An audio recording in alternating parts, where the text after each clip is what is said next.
c'est du papier à l'origine, puisque j'arrache des affiches dans la rue, des vieilles affiches, des croûtes où il y a plusieurs niveaux, parce que c'est ce qui m'intéresse.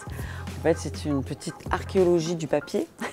Et après, je travaille les différentes couleurs ou les histoires. Je vais peut-être utiliser un gros morceau d'affiche pour raconter une histoire ou juste un tout petit bout.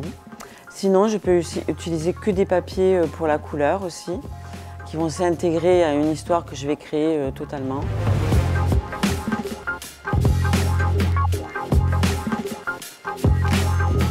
L'exposition, donc les L, avec un S, qui se trouve au Canet des Morts actuellement, à la médiathèque. Enfin, en l'occurrence, le début, vous avez Gaïa, qui est donc la Terre, parce que évidemment, c'est notre mère à tous. Ensuite, j'ai voulu faire un petit clin d'œil à nos contes chéris qu'on nous raconte tout au long de notre enfance.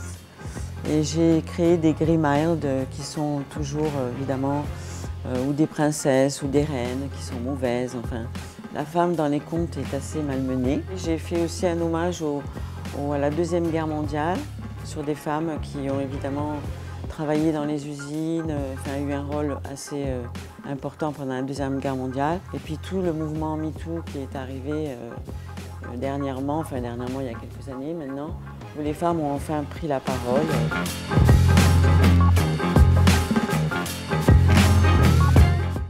Quand je suis partie en voyage, j'ai commencé à faire des petits carnets de voyage pour moi. Donc je chapardais des petites choses à droite à gauche, mais c'était toujours tout petit. Et donc du coup, je me dis c'est quand même dommage avec tout ce qu'il y a à l'extérieur de ne pas prendre plus grand. Donc après, j'ai récupéré des choses plus grandes, papier ou autre, des fois ça pouvait avoir de la texture. Et du coup, j'ai commencé une activité plus artistique en fait, en parallèle de mon travail. Et j'espère que je rencontrerai des personnes pour en parler de vive voix.